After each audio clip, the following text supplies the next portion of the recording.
I got into art really through a very strange route, and it was basically I trained initially as a psychiatric nurse, and then went into social work. And as a social worker, I was working with people who have learning disabilities and who are planning to move outside in the community from a very large institution.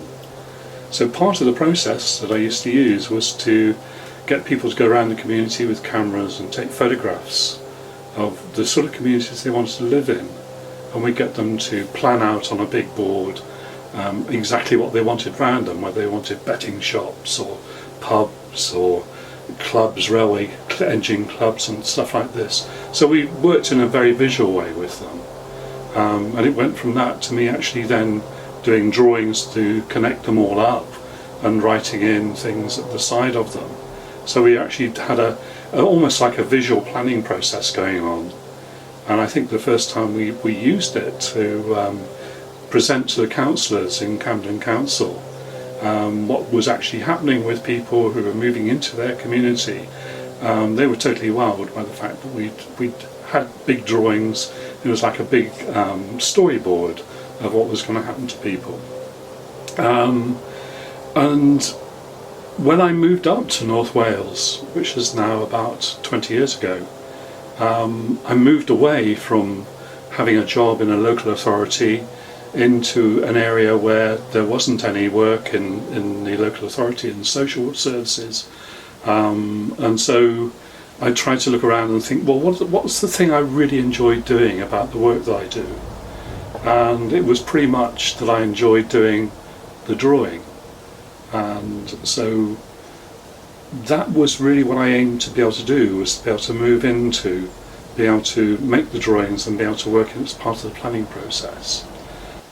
When I was doing my BA, I was particularly interested in printmaking, and that took me down the road of actually really getting very interested in how do you do that?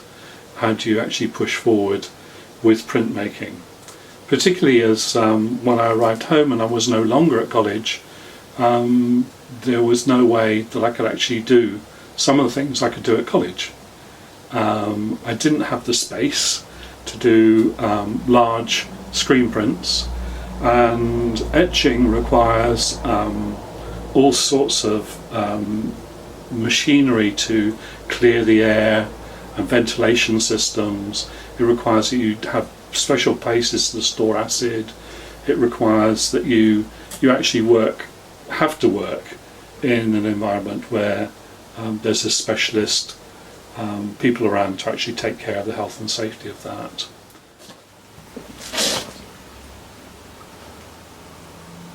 What I'm exploring in my dissertation is the idea of being able to make printmaking safe, so that people can actually do it in their home studio, but also so it's safe in the academic environment. Many of the acids that are used in printmaking are highly toxic, and so you need very expensive equipment to be able to get those toxins out of the atmosphere.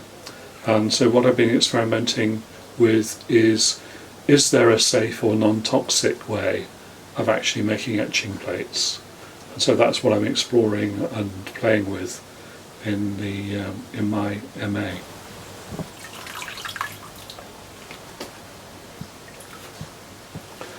So what's happening here is this is etching into the plate here. This probably need to be done for about half an hour or so.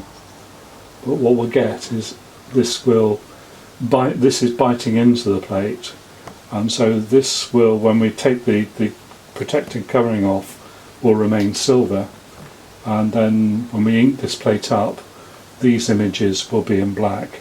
So this is just a test place. My experience at Glendower has been a fantastic time. It's certainly been a time of growth for me. Also, one of the concerns I had when I initially went was that here I am, and I'm not going to give my age away, but it's certainly certainly more than 20, and I was going to be in amongst a whole group of very young people, In fact, the next oldest to me in the class was actually 20 years my junior. So my expectations were that maybe I'd be pretty much floating on my own. I wouldn't have very many connections with people. But it didn't take too long for that delusion to be shattered. I found that it was just terrific being able to work with a group of very talented young people.